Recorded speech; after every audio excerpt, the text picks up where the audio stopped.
Okay, I think that's everyone, so let's get started. Good afternoon, everyone. My name is Shoaib Oosman. I'll be your host for the next 15 minutes. And what we want to do today was give you an introduction to what our view is in terms of the cloud and what it's for and how you go there and what it's about and all those things.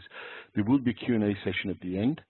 And if you have any questions in the meantime, there is a raise your hand button as well on the right-hand side of your screen, so you are able to put a question if you absolutely cannot hold on and want it answered immediately. Okay, so let's start by looking at the agenda. The agenda is, as you hopefully can see on your screen, so we're going to go through what exactly the cloud is, where is it, what it consists of, why people decide to go to the cloud, and what the benefits that they can accrue once they get there.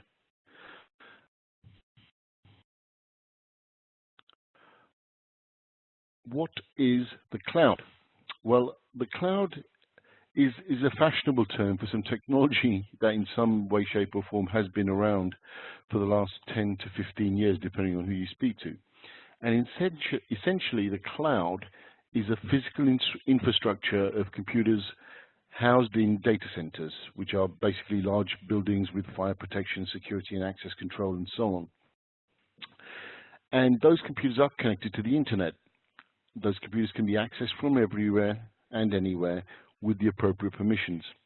And as you can see from the small graphic that's there, there are a number of ways to get data to and from the cloud, but I just want to draw your attention to the ellipse that is there, the IoT, Internet of Things data. That's a relatively recent occurrence and data source that's also pushing data up into the cloud for the purposes of analysis and whatever. And that data can be coming from your fridge. It could be coming from a computer that's executing high-frequency foreign exchange trading. It could be a vehicle traveling along the motorway. The Internet of Things is a whole other area, and just to let you know, we will be covering that in some detail in a following webinar.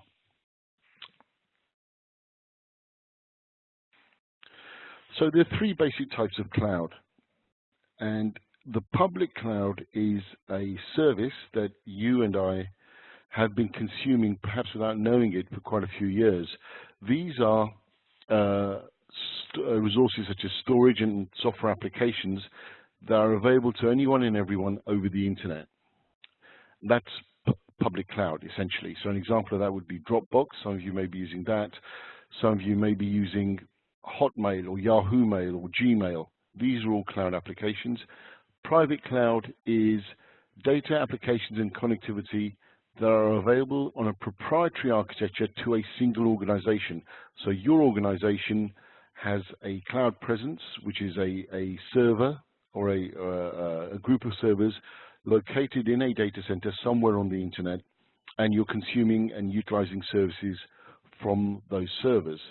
A hybrid cloud is a mixture of public and private, and that's a coordinated relationship between the two, managed by your cloud management team or an external cloud services provider.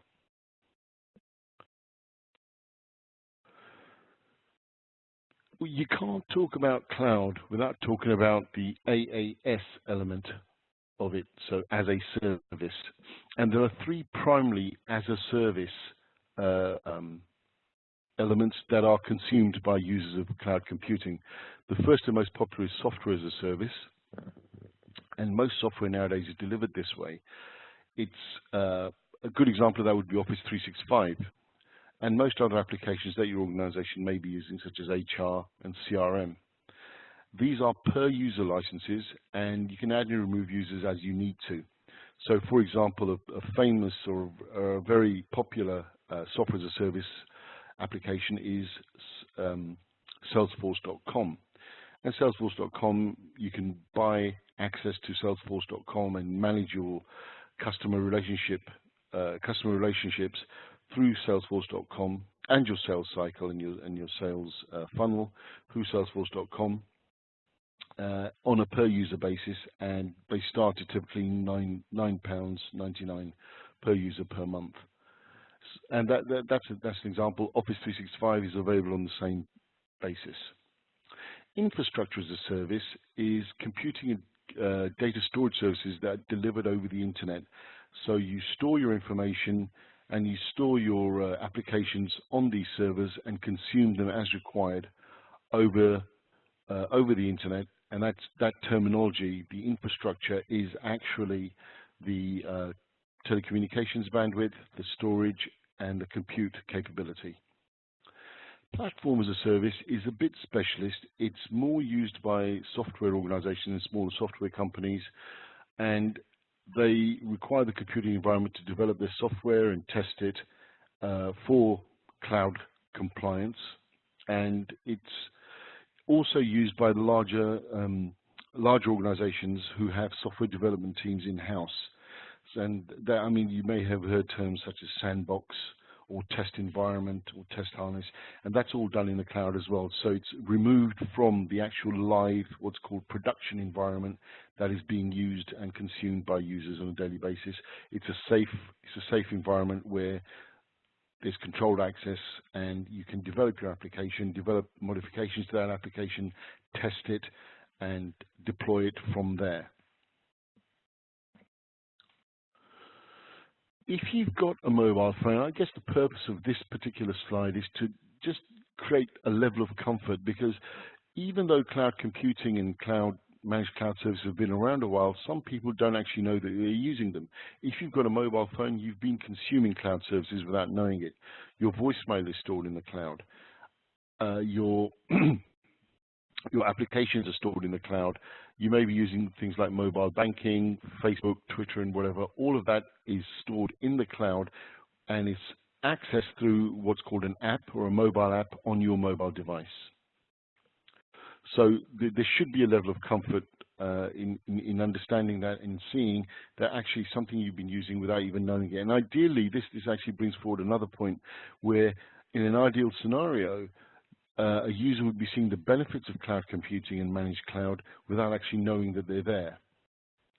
They're there in terms of actually using cloud services. And just to, I guess, drive the point home, these are some of the applications that you've probably been using without knowing it, such as Facebook, Instagram, LinkedIn, and your personal email. So again, just to bring the point home, cloud computing is not new. It is something that's been used for quite a while by quite a few people, nearly all of us, and is becoming more prevalent. And without cloud computing, many of the functions that your mobile phone can perform, such as satellite navigation, wouldn't be possible. So that's the personal side of it. Now let's talk about the business. Why should a business consider going to the cloud? Well, it's kind of a chicken and egg situation, because many of the customers that we speak to on a daily basis decide that they want to move to the cloud, having given it some thought, because they need to see why they're actually doing it. And I'll come on to that point in a moment, but here are just some of, I mean, it's quite a wordy slide, but you can read as well as I can. There's a security element. Information is secured in transit and at rest. Sometimes people, and actually this is quite prevalent within law firms are quite nervous about putting data in the cloud, as are banking and other financial institutions. Those institutions are a bit nervous about putting stuff in the cloud because they feel that it's going outside their firewall and they lose control. In fact, you've actually got more control over who can access it and so on, because you can always have man-in-the-middle attacks and hacker attacks that are going on, and you can only secure your own infrastructure so far without it becoming onerous. But again, another element of security is data backup. The data in a managed cloud platform, certainly in our case, we back our data up every 15 minutes to a remote data center. And that ensures that our client's data, should there be a failure of some kind, is only 15 minutes out of date, and it can be restored from a backed up image. There's a failover capability as well. So if, for example, you are not running in the cloud or running cloud applications and you're running all in-house, if your server fails, that's it. you don't have any access until that computer or server is repaired, or you somehow do a backup and restore onto a new server. In a typical cloud environment, again, that we can only speak from our own experience, some of our customers, most of our customers actually, have a failover capability. So if for some reason their server fails, the cloud, the way that we've built our cloud solutions, there's an automatic failover to another server, which is seamless. So you don't know it's happened. In fact, this happened just a few days ago, where a telecommunications line, which has nothing to do with zsah, actually failed, and the application kept running, the customer kept running without knowing it because there was a redundant circuit in place. And there are now legal obligations for data security as well. It's huge. It's becoming more so, and I'll come back to that in a little while. Accessibility is important. Nowadays, many people work from home or work from remote locations, such as another office or maybe a hotel room somewhere, or even a train station or an airport. With cloud computing, those applications and that data is available from anywhere at any time on any permissioned device. Thinking about the future, this is something that nearly all of our customers revisit after about 12 to 18 months of operation in the cloud, where as their computing needs change, it's much easier to increase your computing needs, compute power, storage, and bandwidth if you are in the cloud, because you simply need to add more capability to your cloud infrastructure, that infrastructure as a service that I was talking about earlier. And with us, it's simply a case of them clicking on a few boxes, and that compute capability is increased, storage capability is increased, and so on. So there is a peace of mind factor that should there suddenly be a spike, it's actually quite important when you're talking about seasonal use, such as retail websites where there are peaks and troughs. It's much easier to manage those peaks and troughs and have the compute and power and elasticity within the back end if you have a managed cloud platform upon which you're operating. It's much more convenient. There's much more saving on cost as well. The total cost of ownership for hardware, cost of on-premises software, maintenance agreements, and so on, much easier to manage in the cloud. And the cloud is environmentally friendly. Services are consumed on an as-required basis, so the system scales down and up, and that helps with the carbon footprint of any business. Some other considerations, as I mentioned. If you're holding any personal data, see applicant CVs, employee information, customer information, patient records, if you're a health-oriented business, then and any of those are emailed, there are very strict regulations in place now, but more importantly going forward, and there's more information about this on our website, and we'll be talking about it in a subsequent webinar.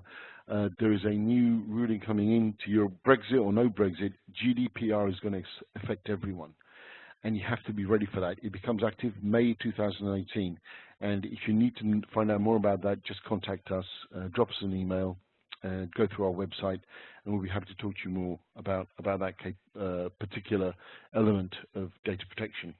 There's also the Patriot Act. We are a UK-only data center, so we are subject to UK laws. There's a famous Microsoft case that's actually still in work, so we have to be careful what we say. But the whole area of the Patriot Act and Safe Harbor and so on is something worth talking about with your cloud services provider, whoever that happens to be, because being a UK entity will mean that cloud services provider, if they are a UK-only entity, then they're not subject to those. But they will have to comply with a court order if that is issued to them to give up a particular client's data. But in that case, the client has to be informed. With the things like the Patriot Act and Safe Harbor and so on, there is no such requirement. You can read as well as I can, the market is huge and growing at an exponential rate. You get all sorts of statistics coming out. 98% of the data on the internet was built or created in the last 5 years or something. But essentially, everything is growing and growing very, very quickly. What should that tell you? it's not a matter of if, but when.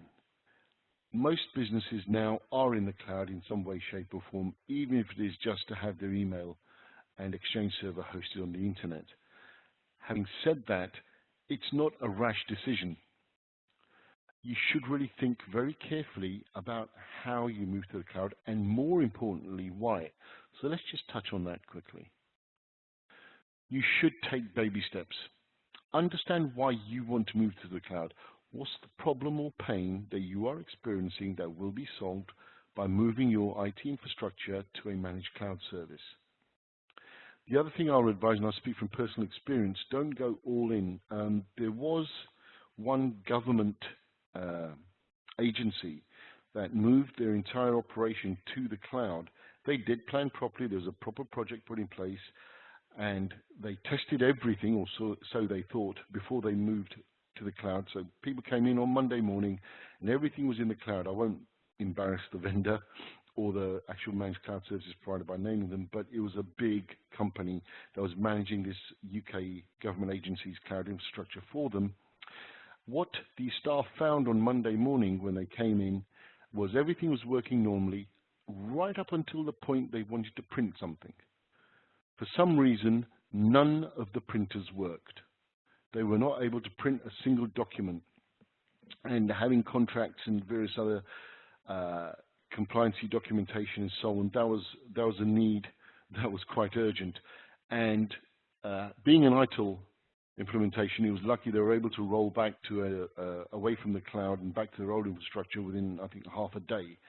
And all of their printers came live again. But obviously, that is something that they had overlooked. So don't go all in.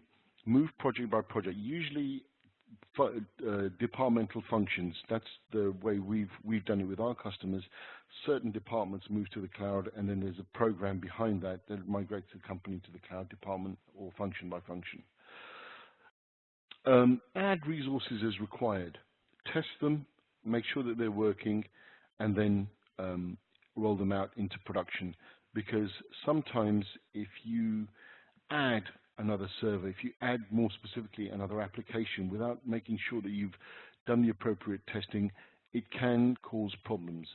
So use the flexibility, but make sure that you are planning, testing, and adjusting as you go. You may want to rethink some of your business processes. So home working and remote working is much easier facilitated through the cloud. Think about the applications and how the applications that you are using in the cloud will need to grow and how you'll cater for increased usage. And if you remember nothing else from this particular slide, remember that you need to work with someone who can go with you on that journey and help you along into the cloud, and at the same time consider the user's perspective. They should see an improvement in terms of speed, in terms of flexibility, in terms of being able to work from anywhere, and so on. But at the very least, they would notice no difference at all. But their application and everything else is hosted in the cloud.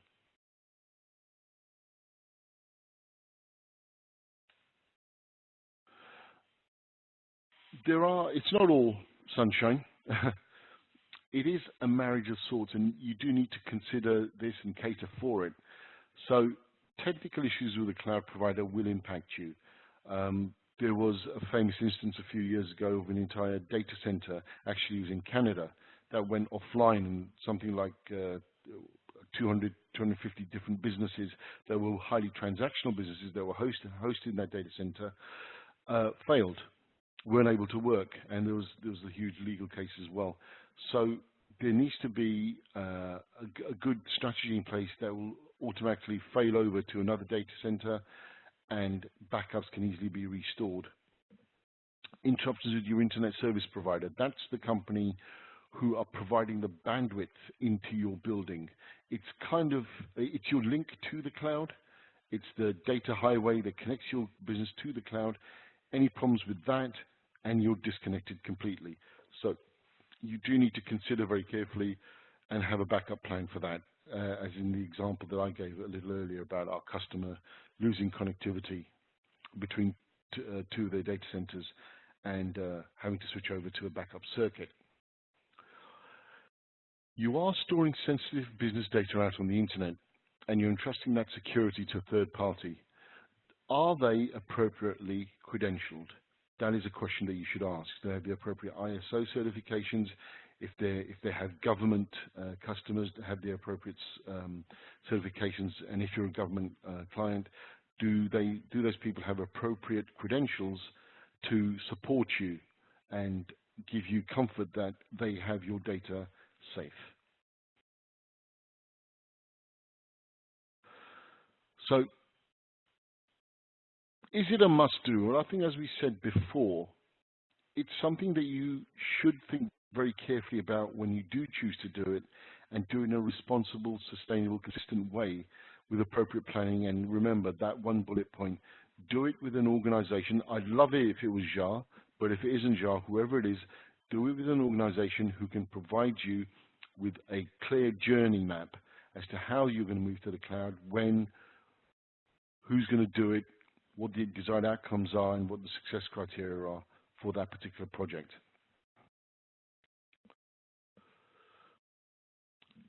And you do have to make the time. Certainly with all of our customers, without exception, they are all extremely busy people, and they're extremely busy because a large amount of their time is taken up with managing their cloud and managing their internal infrastructure and making sure everything's ticking over properly. That takes human beings, it takes time, it takes effort. But you have to take a step back. And again, take that step backwards with a partner who you can trust, who knows what they're talking about, who has done this before, who can help you on this journey and help you improve. So you do have to make the time. Just make sure you're making that time and you're looking at your options very carefully with a trusted provider. And you may have to experiment. Sometimes the journey that you decide to take, even if it is with a partner, is not always, or does not always, go to plan. These things happen. What you need to be able to do is to step back from that and say, okay, that didn't work, here's why it didn't work, this is what we need to do in order to make it work when we try it again. Because the journey to the cloud, whilst it is, you have to do it with a partner that knows what they're doing and so on. Sometimes, like the printers in the government agency I was talking about, sometimes things like that happen. So don't be afraid to experiment, and make sure that you are able to ask the right questions and make sure that you're able to measure what the desired outcomes are from each project element that you execute. One other thing, and this is a very common conversation certainly that we have with our customers, is that when they need to scale, if scaling your infrastructure, growing your infrastructure, adding compute resources, adding memory, adding storage, adding telecoms bank, adding application, whatever it is, make sure that you have planned ahead for that, or at least given it some thought, because scalability is important, and it is the one element when the costs start ratcheting up, which I'll come to in a second. When the costs start increasing, that's the one reason that they do. Certainly with some providers, managed cloud service providers, they let you get on with it, click in as many boxes as you want to add as whatever resources you want, and then you landed with a great big bill at the end of the month because you've consumed resources maybe that you didn't need, maybe that you just wanted to test or whatever. That ability to scale must be straightforward and easier, not onerous. And to that point, so when should you worry? You should worry when you can't get the support that you need. This is a partnership. Once you're in the cloud, once your compute resources are in the cloud, once your business is in the cloud, and you're reaping those benefits, there will be times, as ever, that you need some help. Maybe something's not working as well as it should. Maybe you need to add something, maybe need to change something. Whatever it is, make sure that you're able to get the support you need and understand that what the SLAs are, the service level agreements are, with your provider. And to the point that I made earlier, when the total cost of ownership starts ratcheting up, certainly, and I can only speak for zsah, we don't believe in making or penalizing our customers for them growing, for them needing more resources. What we want to do is help you and make that journey easier. So our costs do not ratchet up hugely and suddenly take it's not a step function, it's a linear function with us, where we add resources as required on a responsible basis, and you don't get any nasty surprises. Also, and I guess this ties into the first point, customers, as I said, one of the most common conversations we have is when customers need to grow, when they need to add compute resources and so on. That should be easy to do, either by you, by going through your control portal, your management portal, and clicking on those resources that you need, and then accepting those changes, knowing what the cost is going to be if there are any. It should be easy, it should be straightforward, and it should not be overly expensive. So that's another time when you should worry, when that step you start seeing, when you first started the relationship with your cloud provider, it was nice and easy, everything was, maybe it was free, but then suddenly these bills start ratcheting up and they're not going to come down. So that was a really quick introduction to the cloud. In summary, I'd say the most important thing for you to be able to do is to ask the right questions. Why are you moving to the cloud? How will you move to the cloud? What element of your business would move first? And how will you know you've made the right move? How will you measure success? For some businesses, it's certainly some of our software as a service clients who have a software platform hosted with us that they give access to new users. When they wanted to add users when they're running it themselves, it was really a very complicated process. They had to send emails out and SSL links and various other things. Now all they need to do is literally go into their app management portal and add users and add new companies and clients. And it's literally a 2-minute operation as opposed to being 2 days as it used to be. So that's how they measure their success. How will you measure yours? And once again, I say, if you remember nothing else from this very quick and short presentation, it's to work with a credentialed, experienced provider and who will go on that journey with you, will hold your hand literally and take you through it step by step so that there is no horror story that is told as a bad experience further down the line.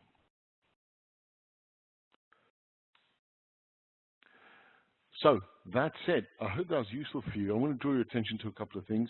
The first is we're going to be running a series of webinars, but what was happening was the diary conflicts were becoming a little hard to manage, both on our side and with some of the clients who want to be on those subsequent webinars.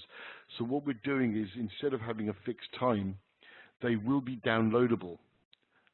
Each of those topics that you can see on the one on the 28th of February, and the 7th of March and the 14th of March. So on the 14th of March, you'll be able to download all 4 webinars from our website. And hopefully that'll make things a little easier for you. Please do contact us. There's a lot more information on our websites down there, zsah.net. And right now, I'd like to open up the floor for any questions. And we've already got one question come through. And that question is, if I can just read it, how will I tell my users that they are moving to the cloud? Okay, and that's coming from Mr. Wallazuk. Okay, how will you tell your users they're moving to the cloud? I guess it's really what your internal processes are in informing your users and internal stakeholders. We don't want to detract from that. Essentially, as I said, they should not see a difference. They should see that maybe things are running a little more efficiently, things are a little easier, they're able to work from wherever they like, their applications and their data are readily accessible as they always were, and they should also notice, hopefully, some improvement in performance. Other than that, they should not see a difference. So that's how I would suggest that you make your users aware of what is going on. Any other questions? We have one more come through.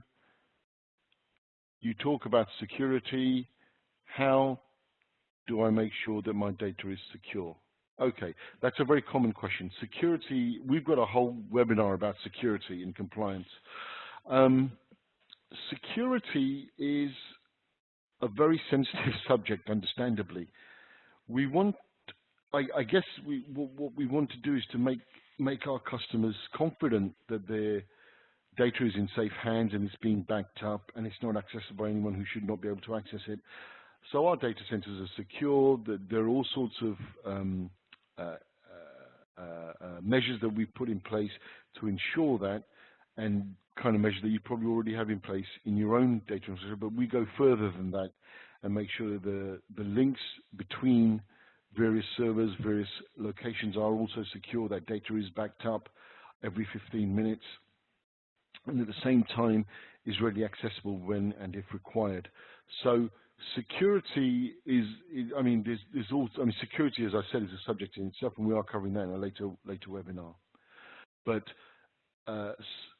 one other question that we've had in the past is, what about a data center failing? And actually, like that example I gave in Canada, we have a number of data centers, and the data in the primary data center is backed up to the backup data centers on a regular basis, as I said, and those are a minimum of, well, they're about 200 miles apart, actually. And it's unlikely that any kind of failing in one data center will be echoed at another. So in an ideal world, our customers will not see a change. They'll just continue operation. There may be a flicker in connectivity or whatever as the network realigns itself and fixes itself, but then it's back to business as usual. Any other questions? What is IoT in our business? Is it important to us? Okay, very good question. On the 7th of March, you will have an IoT webinar that you can download. IoT stands for Internet of Things. It's a fairly new fashionable term for technology that has been evolving for about the last 15 to 20 years. And it's the ability for anything to be on the internet. What do I mean by that? Your television can be connected to the internet. In fact, many of our TVs may already be connected to the internet. Your fridge, your car, your computer, which is already connected to the internet, your phone, a shopping trolley, your suitcase when you're traveling. Internet of Things, and you as a person as well can be connected to the internet through wristbands and so on. It is the